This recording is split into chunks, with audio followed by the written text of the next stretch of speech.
PR Connections Radio presents. This episode of the PR Connections podcast is brought to you by Classy Communications PR and Advertising. Classy Communications provides public relations and marketing solutions for businesses, professionals, and nonprofit organizations. They can deliver the true meaning of your business with press releases, social media marketing, web development, email marketing, book publishing, and much more. Wherever your potential clients are, they can help you connect with them. Visit classycommunications.net to learn more about their suite of services that can help your business stand out from the rest. Classy Communications is your solution for business success.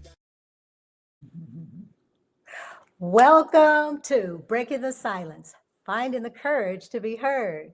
Now, think about the last time you were in the care of a nurse. What was that experience like? Nurses are trained to stay composed, precise, professional, even in the most stressful moments. But we rarely think about the courage that it takes to use your voice inside systems shaped by hierarchy and pressure. Now, in nursing, there are moments when you don't have the time to find the perfect words, but you still have to find your voice, right? The instinct to advocate, the courage to question, the decision to speak, even when the room felt intimidating. So today's episode is about finding your voice before you find your words, especially in environments shaped by hierarchy, pressure, and responsibility. Because in healthcare, voice isn't just communication. It's also about care and compassion. In this conversation, we're going to learn to trust it. So today is about the nursing voice. The moments nurses advocate, question, speak up, even when it feels uncomfortable. Because in healthcare, voice isn't just communication. Now, have you ever opened up your mouth to speak and heard a version of yourself that you'd never even recognized? So today we have Mary Jo Aganad, who has been in the nursing profession for a while. Tell us just a little bit about yourself before we get started. Well, I have been a nurse now for going on 46 years. I worked in California in a hospital, for the same hospital, actually, for 45 years. And I retired from there and moved to Nevada. And now I'm actually doing home care. I enjoyed my nursing career and was not quite ready to officially retire. So here I am, still at it, but in a different capacity. Wow, that's fantastic. And all I could relate, when I decided that I was going to retire, in the back of my head, I was like, oh, am I just ready to sit back and eat bonbons and stare at the inside of my eyelids? And That's exactly what I told myself. So here I am. I'm working, but fortunately at home care, you can actually eat bonbons and take care of the patient at the same time. So oh, yes. Oh, this yes. is in home care, not in the hospital. Well, you stay in such great shape. I can't even imagine you sitting back and eating bonbons and taking care of people, but who knows? Who knows? So, so let's just get started too. So in nursing, we're trained to communicate clearly and precisely. So how would you define a nurse's voice beyond that clinical wording, especially when it comes to advocating for your patients? Well, nurses do have the duty to advocate for patients. It's not always easy, but with time and experience, it becomes a little bit easier to advocate for them. Doctors are wonderful, but they are busy and they do come in and out of patients' rooms quickly. They do look at the data, the vitals, all kinds of labs and so forth. But it's really the nurse that's at the bedside and with the patient in and out for a whole day. That could be 8 hours, it could be 12 hours. And also, we might have the patient for a whole week. So we really do get plenty of time to know our patients and talk with them, and it's just a great experience to be with them all day like that. Now, the way it works these days is that patients don't get to stay in the hospital that long. When I first started working, Well, they might come in with chest pain and they could stay for 2 weeks. Now with insurances and everything, there's a deadline or a timeline, and that may be a couple of days now for chest pain. So everybody's under pressure to get these patients discharged. But it's nobody's fault, but that's just the way the system works. So while taking care of your patient, if you do realize that they're not quite ready to go, say they're being discharged today, and you notice that the patient can't even get up and walk, they can't make it to the bathroom, they're not eating.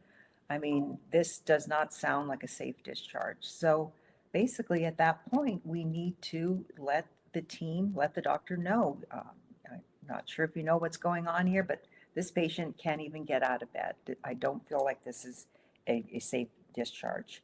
So, at that point, then it's up to the doctor to decide, should I let them stay an extra day, or maybe this patient needs to go to a skilled nursing facility. But anyway, we must speak up and let the doctors know what's going on, because safety is very important for our patients. Absolutely. And especially since, as a nurse, you spend so much time with the patient, compared to, the busy schedule of the doctors as well. So you really do get to know your patients. Oh, we do. And I mean, they may not have family members to advocate for them. They're frightened and afraid. So they really do need somebody on their side to help speak up for them and make sure that they're getting the best care possible. That's so true. And, being able to use your authentic voice, especially when you are speaking up for them, is just so important. So in nursing, when you think about this, at what point in a nurse's career do professionals often feel like their voices begin to shrink? Well, unfortunately, if you feel like your voice is beginning to shrink, that is a very low point in your career. Because if you are losing your voice, that does lead to burnout. And a burnout, if you are burned out as a nurse, you are just not going to have a very long career, because that feeling is horrible, to go to work and not feel like you can speak, or it's just that it just will not work. So as a nurse, you must be able to communicate daily, whether it be with the patients, the staff, or the doctors. We have the responsibility to take good care of ourselves, to eat right, exercise, keep ourselves strong both mentally and physically, because there is not a day that goes by that we can underperform. There really are no easy days in a hospital. An example might be, well, as you probably know, nurses have to work holidays. Yes. Yeah, so it doesn't really matter if it's a holiday or not, we need to be prepared to work. So say you're scheduled to work New Year's Day and you've been invited to a big New Year's Eve party. Well, we all know New Year's Eve parties go way after midnight, so pretty much you're gonna have to pass on some things, because you need to get your rest, because if you show up to work the next day, I mean, we got to be up at 5, we got to get to work and take care of these patients. I mean, if you have a really sick patient and you are exhausted and, well, I won't go on all the things that might happen on the New Year's Eve party, but but anyway, we do need to, you do have to pass on things so that you feel strong and capable of taking care of your patients. And if you do take care of yourself, which that's what I tried to do for the last 45 years, less likely to lose your voice and to burn out. Oh, absolutely. And, even though primarily today we're talking about being in the nursing profession, we have listeners out there just from all over. And I can guarantee, because it's this way, in the job that I retired, that it was always suggested that we have a healthy balance between our work life and our home life. Right. And, if we don't find that balance, then we are going to suffer from emotional fatigue. Right. But then there are also times when you're going to New Year's Eve parties and the scale gets tipped a little bit and you have to say, Yeah. nope, I gotta go. Yeah. I gotta go. Yeah, I mean, in some jobs you can just sit quietly for the day, but in Mhm. nursing you need to be on all the time. All the So, time, yeah, all the time. yeah. So now, speaking of, keeping it all together, nurses are expected to appear calm and competent and composed. So how can that pressure just to hold it together all the time sometimes make it hard for you to speak honestly? Well, the pressure to hold it together is real, and it does make it very hard to raise concerns. But speaking honestly, basically, there's a few things that have worked for me, and I'm doing it right now, stopping and thinking. That's good. And taking a pause before speaking is a skill that comes in handy, not only in the workplace, but also in life in general. Being proactive versus reactive is very helpful. You really do not, you really should think before speaking and just don't react quickly because, you may say the wrong thing. Being strategies to stay calm that I use are keeping a good work-life balance of doing plenty of exercise, yoga, and practicing deep breathing. Um, Venting to fellow nurses really helps as well. Now, as far as being competent, looking and appearing competent, I mean, you actually have to be competent to appear competent. And Oh, true. yeah, so I remember one time I was in stroke rounds, and you have to talk about your patient and a lot of the stroke symptoms and so forth. And the stroke coordinator didn't think I did a very good job. So I asked her, I said, well, which book should I read so I can be a little bit more competent? She goes, books? You're not online looking all this stuff up? Now, of course, this was years ago when the internet was just getting popular and Googling things was just getting popular. But anyway, it's much easier to stay competent these days because now we have AI. So there's really no excuse for not being prepared and knowing things about your patient. So basically, if you are calm and competent, people are more likely to listen to you when you do have to raise concerns. Yep, I would agree with that 100%. And I want to go back to what you said about feeling you can't feel competent if you're not competent, and you can't feel confident if you're not confident. Yeah. I don't know if I'm saying it exactly the right way, Well, but that sounds familiar, like I might have just said that. but can you think about maybe your first or second year in nursing, Uh-huh. where obviously your confidence wasn't where it was, when you retired Right. after 46 years? Could you give an example of maybe some time where you didn't really feel that confident or competent, but showed up anyway? I mean, there was plenty of times, I can't really think of anything off the top of my head, but as a new nurse, a lot of times you're shaking in your boots because Mhm. you're very frightened. Yeah. So, you just have to keep coming back and trying, and hopefully one day you feel a little less nervous when it's time to speak up in critical situations that does arise frequently, actually. Yeah, yeah, that's absolutely right, Yeah. and one of the reasons why I went back to that point is because, with breaking the silence, finding the courage to be heard, a lot of times, you know, speakers, they don't want to do this kind of thing on camera, Mhm. or they don't want to speak up when they haven't been given sufficient notice and all of that. And Mhm. there's kind of a parallel between, when we first get started in our careers, we know inside we can do this, but then, it's early. Mhm. So you're thinking, oh, you might struggle, that Mhm. kind of thing. So, Oh, yeah. yeah, It's you- definitely, that's why you just need to keep plugging along, hang in there, And each day it gets a little bit easier. So Absolutely. that's the way it goes. Never give up. Yep, you heard it, everyone. Never give up.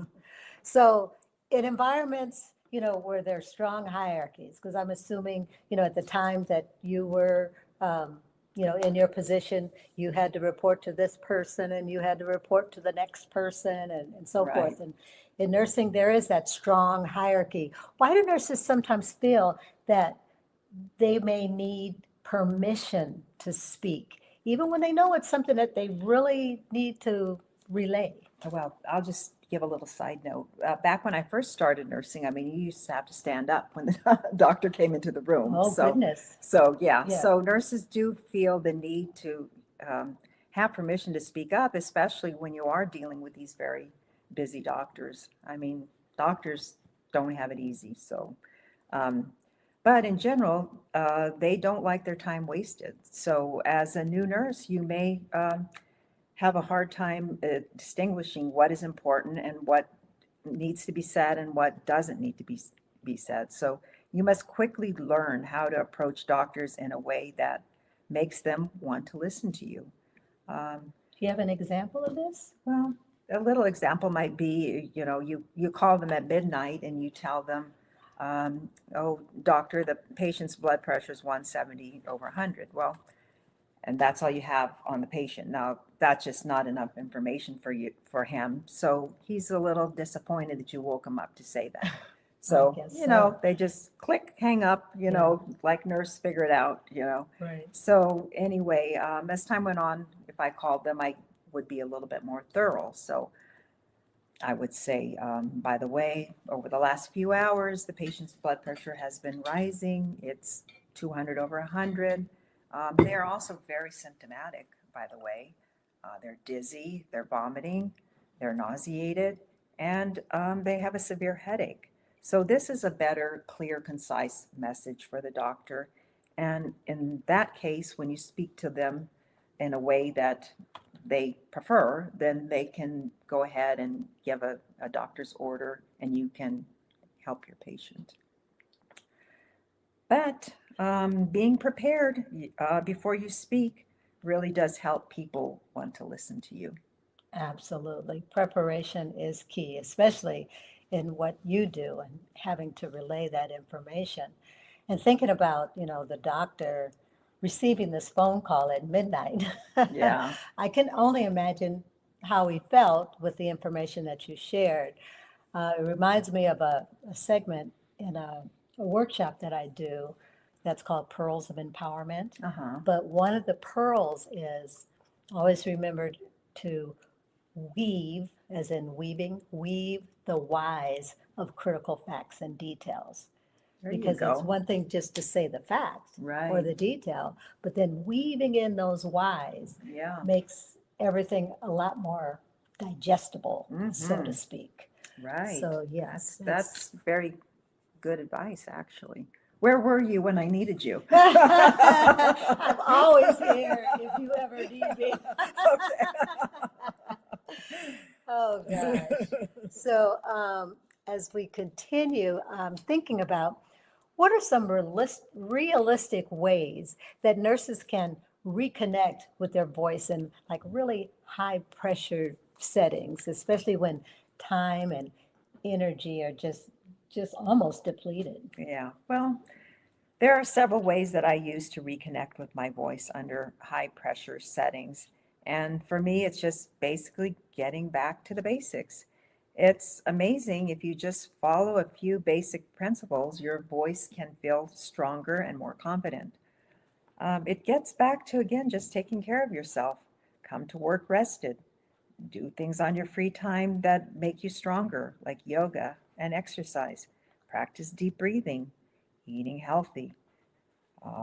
Don't eat too much sugar while you work. You'll have a sugar crash. That might make you a little dingy. Oh, yeah. So also getting plenty of fluids. Now I realized that a lot of times I was very fatigued or having a headache, and I couldn't figure out why am I feeling this way. I finally dawned on me I'm not drinking enough water. So just little things like being hydrated during the workday can make you feel a whole lot better. Also, talking with fellow nurses. I mean, who knows more how a nurse feels than another nurse? So, um, when COVID was around, the first time I had to take care of a COVID patient, it was very, very frightening. Um, I had my elderly father living with me. I really could not afford to bring COVID home to him. Mhm. So I talked to my friend Debbie. She was also going to be taking care of a COVID patient for the first time. And just us taking a couple of minutes to say, hey, we're scared, and, and reassuring each other that it would be all right, really helped to relieve anxiety in that kind of situation. And basically, if if you're not anxious, and you're going to feel a lot better, and your voice is going to be present when you need it. Absolutely. And, just having that camaraderie amongst your fellow nurses and having a sounding board when you're feeling, stressed or tired Yeah. or fatigued or, confused about the situation and all of that, it just makes all the difference in the world. It brings back to when I was hospitalized for 6 days with COVID. And that was in the very beginning where you couldn't have any visitors. Yeah, And that's so really frightening. I know I was on the third floor, but outside my window, I could see my husband who was sitting on the bench, outside because he couldn't Yeah, come in. So I could yeah, stand there and, wave that kind of thing. But yeah. he also found the nurse that was, responsible for my primary care Mhm. and actually was able to get her to bring some things in for me, Yeah. and so just develop this, camaraderie all around between Oh, him yeah, and myself and the nurse and, yeah. you know, Well, that's one thing that's so great about nursing is that you meet so many wonderful people along the way, and you do form a lot of nice relationships that's with right. people you would have never otherwise met. So that's kind of one of the best parts of nursing is all the patients that you meet along the way and their families, and being able to kind of encourage them and make them feel more comfortable when they're at their lowest point. And for those of you who are listening out there, think about a time too when you have been involved in some critical care situations. And right now, just give a thanks to the nurse that was taking care of you as well. So you had mentioned too, while we were talking about, developing those relationships and so forth. So when we imagine that there's no one around, you also mentioned that you take time for yourself just to breathe, you know. And I have been involved with an organization called Joy Lee, where as a community partner, and one of the mainstays of dealing with your emotions is a process or routine where you sit, breathe, think, and feel. You sit in a place and you either imagine sitting in a place that makes you very calm, Yeah. and then you breathe. And so you do the breathing in and out until you feel that calmness in your body. And then you think about being in the present, not things that are negative or affecting you Yeah. one way or the other, but then you think about that and then you just let your body feel what you're feeling at that time and then move forward to deal with it. Right. So, that has been one of the things that has helped me, that has helped a lot of people to Right. really deal with those situations. Well, I wish management would have probably done more talking about ways of reassuring us so that our voice was stronger and more confident and calmer. So it's just kind of taken for granted that you're going to go in there and handle these high pressure situations. But like that technique that you used would it'd be nice if we had people around that kind of teach you different coping mechanisms and ways of calming down. I think a lot of nurses would last longer in the profession if they had a few more tricks up their sleeves to relax. Absolutely. And you're a testament to that because you've been around for 46 years. And who knows, maybe you'll go back into that past situation and offer to talk to current nurses about what it takes. Well, I'm always looking for a new job. Is there a new job out there for that? I'll volunteer. You create the opportunity. That's what you do. Okay, well, I'll ask you how to create the opportunity Yep, later. yep. Well, we could do that. We could do that. So let's think about, and since I brought up the whole 46 years, you want to probably just sock me every time I say that. But when I retired, I put in 45 years. Yeah, well, like we both started when we were 5, right? That's right. We were That's- child geniuses. That's absolutely right. So tell me about some of the changes in patient care and even team culture when nurses are prioritizing speaking up as opposed to just trying to be, like they say, perfect. Yeah. Well, when prioritizing speaking up over trying to be perfect, patient care is a lot safer. And safety is really the most important thing when it comes to taking care of your patient. Situations will arise where you can't do it all by yourself. So you need to know when to speak up and ask for help. Um, Everybody's busy, so you really do need to learn what is important and what maybe you should just keep quiet on. But knowing when to speak up could be a matter of life and death.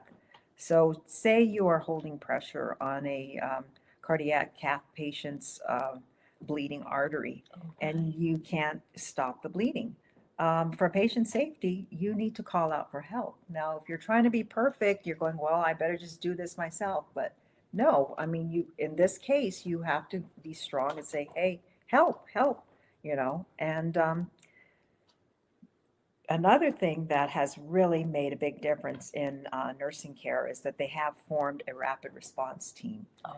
So when you get into situations, a lot of times you're trying to be perfect, you're trying to do it yourself. Well, this team has made it possible to call out and say, hey, can you come and help me with this situation? I'm really needing some more eyes on this. And this is definitely an acceptable way to use your voice. And it's great that they did form this team because it does finally make it a little bit easier to get help. Right. Thank goodness for the rapid response team. Uh-huh. You know, a lot of us, and maybe a lot of our listeners too, if they haven't been in that critical care situation, maybe they see it in, TV dramas and that kind of Yeah, thing, yeah, where things start to go south, pretty quickly. definitely. And sometimes a person feeling very confident will say, no, I could do this, I could do this, Right, instead of thinking, the situation would be much better if we got help right, to do it. right, So right. absolutely. So knowing the difference, knowing when to persist and knowing when to pivot Exactly. is just so, so very important. It sure is. Yeah, it could be a matter of preventing a code blue from occurring. Oh. So, Goodness yeah. gracious. Yeah. Oh, yes. So as we head towards the close of today's episode, do you have anything that you'd like to share with current nurses out there or with the audience who are thinking about our nurses and how they've interacted with them? Well, nursing is a wonderful career. It really is. So if you're considering being a nurse, by all means, I would definitely recommend it. Dealing, it's not a profession where you are doing public speaking like what I'm doing now. I mean, you do need to speak up as we have been discussing and advocate and all that. But it is one of the most wonderful jobs that you can do because at the end of the day, you feel very happy for all the people that you have helped along the way, whether your voice be soft or loud or whatever. If you are helping people, that's one of the most wonderful things a person can do with their career. Absolutely. And, just for me only, I just want to thank you for all that you have done over the Not to say it again. But no, I'm so appreciative. And I know that our audience has learned quite a bit from our conversation today because your voice is part of patient safety. And, it's also a part of teamwork as well. And it's also a part of your own well-being. So if today's conversation reminded you of the importance of using your voice, even imperfectly, let that be enough. So I will end with this is Breaking the Silence, Finding the Courage to be Heard. And until next time, trust your training, trust your instincts, and trust your voice. Until next time, bye-bye. Bye. PR Connections Radio thanks you for watching this podcast. Check out more episodes of this show and our others at prconnectionsradio.com.